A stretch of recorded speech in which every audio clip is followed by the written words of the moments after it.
Buenas noches, bienvenidos a esta nueva sesión de Observatorio Cotidiano desde su mirador de la economía política. Pablo Ruiz, muchas gracias por acompañarme esta noche. Vamos a volver sobre el tema que abordé hace unas semanas con Pablo Ruiz, entre otros, pero ahora con más puntualidad, porque la fecha está fijada, las pláticas, la conversación, la negociación, la modernización, como se dice ahora por acá, está planteada. Y el 16 de agosto pues, empiezan en Washington los intercambios de puntos de vista para realmente crear una especie de mesa de negociación propiamente dicha. Pablo Ruiz, ¿cómo ves tú el panorama a estas, digamos, muy poco tiempo, ya 7 días? 7 días, de la cita en Washington. Bueno, no conozco bien en realidad no la conozco, la posición del gobierno mexicano, pero sí conozco la de los Estados Unidos, gracias a este documento que ellos hicieron público el 17 de julio. Y ahí yo creo que hay, digamos, algunos aspectos que nos revelan por dónde va la negociación y cuáles son las situaciones más complicadas que México va a enfrentar. Yo las resumiría en 4. ¿Sí? La primera de ellas tiene que ver con la agricultura.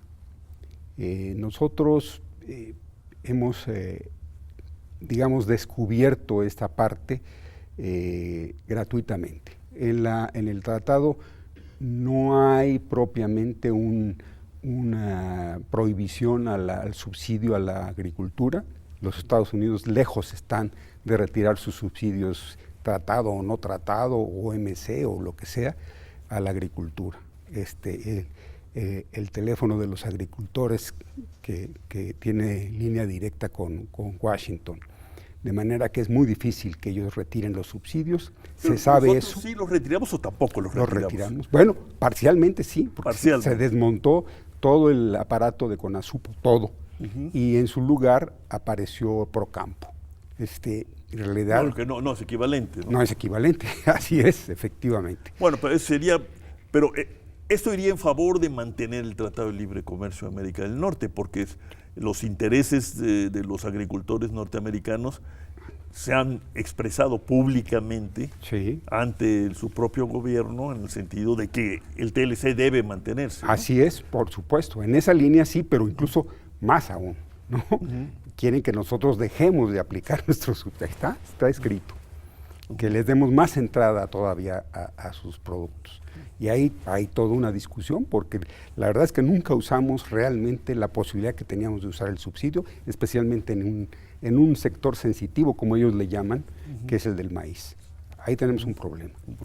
El otro problema que se viene, y es, digamos, no hay realmente un nombre para eso, no hay una política definida de aranceles, no se dice eso, pero se dice que ellos... No se menciona, pero se dice que van a hacer todo lo que esté en sus manos para reducir el déficit que tiene... En palabras sencillas y del campo, Pablo, sí. ¿Por qué es importante lo del déficit? Por un lado, es importante para el presidente Trump, pero los expertos, los economistas, como tú, dicen que eso no tiene relevancia. Hay una distancia cognoscitiva, ¿no? Sí, entre un gobierno que dice que hay que reducir el déficit porque es casi su principal problema, y la academia y otros gobiernos que dicen que así es la vida. ¿Qué nos puedes decir? Yo creo que ahí hay un equívoco mayor. Las empresas que se vinieron a México de Estados Unidos a establecerse, a producir para exportar, son las que sostienen una parte importante del déficit, digamos, que tiene Estados Unidos con México. Las empresas que se fueron de Estados Unidos a China y exportan desde China, son las que tienen también en ese sentido un superávit a favor de China. De China, pero es un superávit a favor de ellas. A favor de esas empresas. Que son empresas norteamericanas. Principalmente, sí. Sí. Ahora, el problema es que el tratado, ¿no? Digamos, es muy pobre en abordar el problema de las reglas de origen, que es a donde quieren atacar ellos, ya lo expresaron. Ajá, sí. Pues vamos a ir sobre las reglas de origen. ¿Qué quiere decir irse? Yo lo entiendo también en términos sencillos del campo, rancheros más bien. Sí. Bueno, tener reglas de origen más o menos explícitas y quizás estrictas puede estimular la industrialización. Por supuesto. De la región, ya no solo de México, pero también de Así México, si hacemos lo que hay que hacer, ¿no? ¿O Por no? supuesto. Entonces, ¿por qué hay que oponerse a que se No, revise la ley? yo no me opongo a eso, al contrario. El problema es que esas reglas de origen, cuando se firmó el tratado, se establecieron reglas de origen. 60% de producción nacional en un producto para considerarlo mexicano. Regional, ¿no? Digamos, es lo que dice ahora, regional. Ajá. En ese momento decía nacional, 60% para considerarlo mexicano. Okay. Esas reglas en realidad nunca se aplicaron. El secretario de Economía en un momento dado, no me acuerdo ahorita de quién era, vino a la facultad, nos explicó cómo estaba todo el procedimiento y yo ¿Sería pregunté, García de Alba? No. probablemente, Sí, pregunté, subsecretario. oiga, ¿cómo fue por qué no se aplican las reglas de origen? Y le conté una anécdota que fui a Price Club y compré una bata de buena calidad que me costó 100 pesos. Ajá. ¿Sí? Y decía Made in China, ¿sí? Pero tenía marca Kirkland. Es una bata que entró como producto de Estados Unidos 100% hecha en China. Ajá. Me dicen, sí, hombre, es que los aduaneros pues no siguen siempre, pero no se preocupe, ya faltan 2 años para que se acabe el régimen de reglas de origen. Y efectivamente se acabaron las reglas de origen. Ajá. O sea, hoy en día... O sea, ese no 60% de que hablas ya no está. Ya no está. Sí. ¿Y qué sería lo que quieren los Lo que quieren es estadounidenses? restablecer las reglas de origen, Ajá. volverlas a poner. Ajá. Ahora, ¿Tú no te opones a eso? no, al contrario, nada más que quién sabe por dónde nos salga el disparo. Bueno, pero eso no es una buena manera de objetar algo. No, por supuesto que no. No, al contrario, yo estaría de acuerdo en que se aplicaran las reglas de origen. Sí, por supuesto, ese sería un elemento. Ahora, es muy complicado, la industria automotriz es súper complicada. Pues es el auto mundial, ¿no? Así es. Va a ser difícil ponerse de acuerdo en criterios y parámetros. Sí, ¿no? sí, así es, efectivamente. Otro punto que ha causado preocupación, escozor incluso, es el que tiene que ver con la resolución de controversias, ¿no? Absolutamente. Sí, ellos quieren que se acabe eso. Que se acabe eso, quitar el capítulo 19, aquí está el capítulo el famoso, 19. Sí. Se volvió famoso. Pues sí. ¿Pero por qué? ¿Qué haríamos sin eso? Mira, el problema es que, digamos, se queda a criterio de las autoridades de cada país. Aplicar medidas compensatorias en caso de que haya un diferendo o lo que sea. Ya no se construyen los paneles famosos de debate, de discusión, etcétera. Y eso pues nos desarma realmente. Canadá ha sido muy tajante, ¿no? Sí. Si eso se quita, pues nos me vamos. voy. Pues, sí. ¿Tú dirías que México debía tener esa posición? Yo creo que sí. Sí, absolutamente. Mira, hay otras cosas secundarias tal vez, pero lo de las medidas fitosanitarias, Ajá. eso es un problema pues muy flexible, porque ¿cuánto debe de medir un jitomate? Uh-huh. Y a veces eso se le aplican a México, según la cosecha en Estados Unidos, y ahí está, ¿no? Uh-huh. Es que le ponen más o le ponen menos medida al jitomate. Y dice, estándares internacionales. ¿Cuáles son los estándares internacionales? ¿No hay estándares de la Organización Mundial de Comercio? Probablemente, pero para cosas tan específicas como el tamaño pues, del jitomate. ¿no? Sí. ¿Entiendes? Es muy, muy complicado eso. Y pasa. Es decir, no te estoy cuenteando, realmente pasa eso, ¿no? Uh-huh. Inventan cosas que no existen, que viene contaminado y según tal cosa. tu repaso, tu visión de lo que ha ocurrido Sí. en estos 25 años, Sí. nosotros estuvimos a la altura de, bueno, al final de cuentas son las triquiñuelas del comercio internacional, Así es. Casi digamos que desde los piratas, ¿no? Así es. Desde Sir Francis Drake. Así es. Sin El duda. comercio internacional es una selva. Absolutamente. Lo ha sido siempre. y lo ha seguido siendo. Así es. Pero no podemos no entrarle al comercio internacional. No, por supuesto que no. ¿Y cómo has visto el desempeño mexicano, ya asumiendo que ese comercio internacional no es la panacea, no es el paraíso del que nos hablan algunas teorías económicas? Por supuesto. No, yo creo que ha habido, digamos, un beneficio en términos, como lo dice la teoría, en términos del consumo.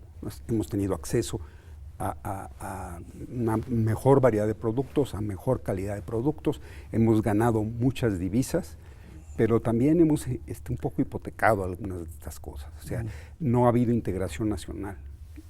Quizá por culpa nuestra, nos creímos completamente lo de no política industrial, pero yo creo que... Eso al final, yo he tratado de entender. A mí hay quien me dice, colegas muy respetados por mí, de que eso era inevitable, que el tratado es tajante. Pero yo no estoy tan seguro de que el tratado nos impida hacer todo tipo de política industrial. ¿Tú qué absolutamente piensas? No. Creo que sí se podía haber hecho. ¿Sí? Y te puedo poner un ejemplo muy directo. Trajimos un agricultor hace algunos años de Tamaulipas que nos contó que el problema con el tratado no era el precio del sorgo, que él producía sorgo, tenía sus clientes ahí en Nuevo León, que eran los ganaderos, y que ese no era el problema. Que el problema que él tenía es que a partir del tratado desapareciera un ban rural. Y tampoco era obligatorio desaparecerlo, ¿no? No, nadie te dijo que lo desapareciera. Ajá. Entonces se quedaron sin... Se quedaron sin crédito. Y los agricultores, pequeños agricultores, no funcionan sin crédito. Puede que algunos no funcionen sin los precios de garantías de Conasupo, estoy de acuerdo. Pero estos productores del norte de sorgo, que tienen, modernizados en cierta forma, pues ellos dependen del crédito. Siempre han dependido del crédito. Y la banca privada no le interesa mucho el crédito. Te cobran el crédito, le cobraban el crédito a la tarjeta de crédito. No, pues eso no. Vamos a una pausa y continuamos. Sí.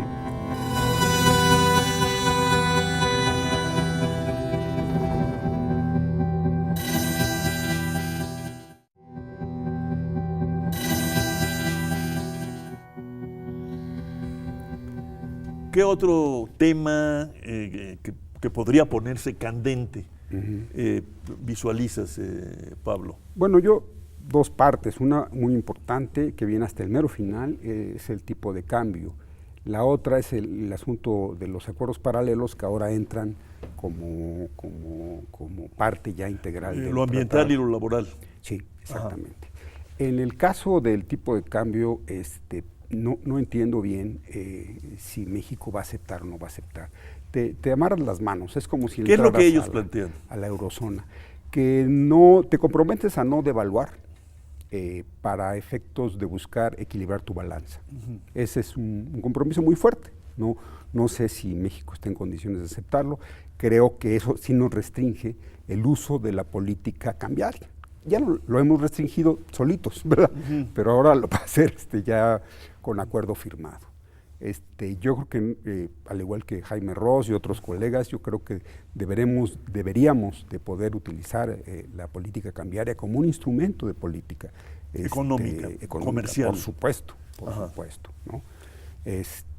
La otra cuestión, decía yo, de los acuerdos paralelos que fueron metidos con calzador.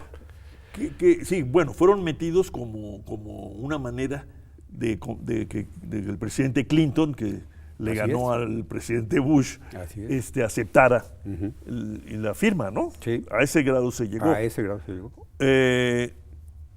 Ahora yo leo en la prensa, leo a analistas muy preocupados con el tema laboral y de salarios.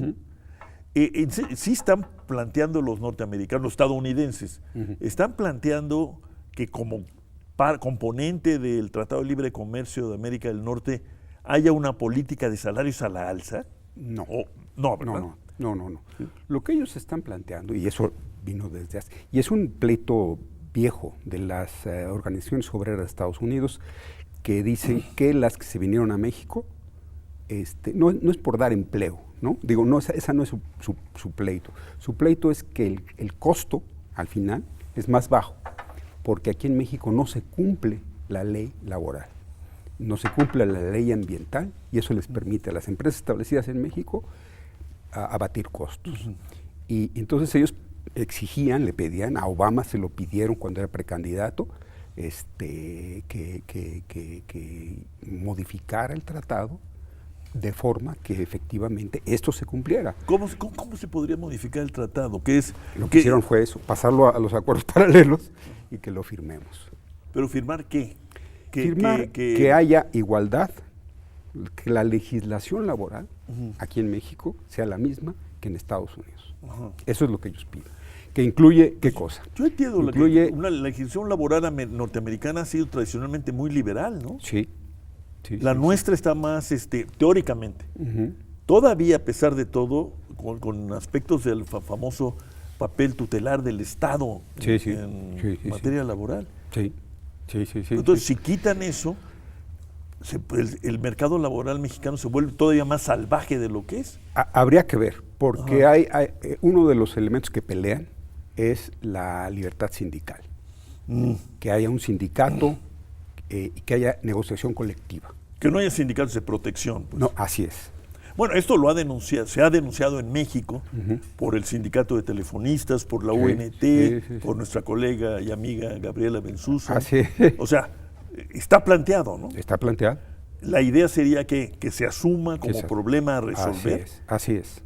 Dentro del tratado. Dentro del tratado, sí. ¿Y qué implicaciones ves en eso? Bueno, ahí hay un problema, ya contestaron los empresarios mexicanos, que en realidad están más atrasados ellos en materia laboral, los Estados Unidos, que México, porque aquí se incluye ¿cómo se llama? El seguro social y una serie de prestaciones. Allá no hay prestaciones. Allá no hay prestaciones, bueno. Pero ya hicimos la cuenta. Ya hiciste la cuenta. Mira, el promedio, digamos, el tipo de cambio salarial, promedio general, hace algunos años era cuando el dólar estaba a 10-1, así estaba el salario 10-1, igualito, ¿sí? Nacional, promedio nacional. Por supuesto, en la zona fronteriza es diferente, o sea, me refiero a las empresas vinculadas a al norte de Estados Unidos. Ahí cambia. En concreto, por ejemplo, en la industria automotriz, la relación es 4-1. La relación es 4-1. Sí, o sea, en términos relativos es más favorable al trabajo en esas empresas, vis a vis. Sí, que en todo el resto del país. Está probadísimo. Pero, si metemos prestaciones, como están pidiendo, se reduce. Pero yo calculo, es que no se puede reducir mucho. 3-1, vamos a decir. O 2-1. Seguimos lejos de lo que prometía Samuelson, de la nivelación salarial. Estamos lejos de eso, ¿sí? Incluso es probable que se llegue a la nivelación salarial, porque el tipo de trabajo que usan hoy las automotrices es un trabajo muy calificado. Muy calificado. Y nuestra gente, nuestros trabajadores mexicanos se han calificado. Sí, claro. Sí. Hay una mala distribución interna, pero eso es bronca nuestra. ¿No? ¿Qué quiere decir eso? Que los de Aguascalientes pues, son del DF, los trabajadores, y los Aguascalientes están enojados porque las empresas no les dan trabajo a ellos. Y por otro lado, la parte, digamos, de trabajo no calificado, que siguen operando en las empresas automotrices, pues es trabajo no calificado y es pagado miserablemente, los que barren, los que limpian, así es Entonces, ¿qué dirías? Es más, diríamos, más allá de lo que plantean los estadounidenses en esta materia, estamos omisos nosotros los mexicanos, porque nuestra política salarial superior a nuestro régimen salarial, laboral, es superior al norteamericano, pero no se cumple. Pero no se cumple, exactamente. Pero es tarea nuestra, ¿no? Es tarea nuestra. De los sindicatos realmente existentes. Así es. Pero según Trump, los sindicatos realmente existentes más bien no cumplen esa tarea. Esa sería la paradoja. Pero resulta, es una paradoja, resulta difícil rechazar esa exigencia, ¿no? Claro. ¿Y qué dirían los canadienses? Híjole, ahí sí no tengo idea, pero hay que recordar que la industria automotriz, que es una de las más importantes, está pegada a Canadá. Bueno, claro, ellos tenían, digamos, antecedentes muy fuertes, ¿no? Ahí está, Detroit está a 3 pasos, entonces ahí hay mucha vinculación de todo tipo, Ajá. laboral, de todo tipo. Entonces ahí yo no creo que haya mucho problema. El problema aquí es que Trump ha creído que por subsidiar, porque lo va a hacer, a las empresas estadounidenses, que en lugar de venirse a México se queden allá, pues va a recuperar el empleo. El empleo industrial. Industrial. Que es su promesa. Sí, y eso no se recupera. Tú dices que no. No se va a recuperar. ¿Por qué no? Porque ya está muy calificado. Ya, los que ya perdieron el empleo ya lo perdieron. Ajá. ¿Sí? Es otro empleo. Vamos, ¿qué te puedo decir? El empleo por producto en la rama automotriz, que es ahorita la que está en discusión, ha ido evolucionando y se ha ido reduciendo la cantidad de empleo por producto. Ese es el resultado de la innovación, etcétera, etcétera. Entonces, ahí hay un desempleo natural, pues, del sector. ¿Sí? Y es imposible aplicar, en este caso, tecnologías intermedias. Ahí no puedes. Ya. Es totalmente estandarizado. Ya, sí, claro. Ajá. ¿Sí? Entonces, aquí no hay manera. Estamos amolados en ese sentido. Tenemos que, al contrario, buscar integrarnos, pero en la parte que nos toca. Que ahí sí no hemos tenido ninguna política de Tú dices integración. integrarnos territorialmente hablando, o sea, nacionalmente hablando. No, me refiero a la integración en el sector. Es decir, lo que abandonamos, que es la producción de insumos para la industria automotriz, hay que retomarlo. Bueno, pero ¿qué no ha crecido mucho la industria de autopartes? Primero fue barrida. Sí, eso. Recuerdo que parecía un crimen, ¿no? Sí, un suicidio, ¿no? Sí, se está recuperando, pero mientras sigamos teniendo este tipo de políticas raras, ¿no? Por ejemplo, hay muchos productos que no vienen de Estados Unidos, que podríamos meterles un arancel y favorecer a la producción interna. Pues, por supuesto. Termino, Pablo, por ahora. Sí. Vamos a seguir. Sí. ¿Y si de plano nos vamos? No pasa nada. ¿Cómo que no pasa nada? Lea a Ramírez de la O. Ajá. No pasa nada. Es decir, la industria va a seguir produciendo. Las empresas obviamente van a resentir quizá, si por ejemplo les ponen un arancel. Las automotrices, el margen de ganancia es altísimo. Les pueden meter el 20% que dice Trump y van a seguir exportando. Hay unos márgenes, hay un colchón pues muy grande ahí. Pues el señor Gabriel Casillas del grupo financiero Banorte empieza diciendo que según él no era necesaria una renegociación. ¿Tú qué piensas?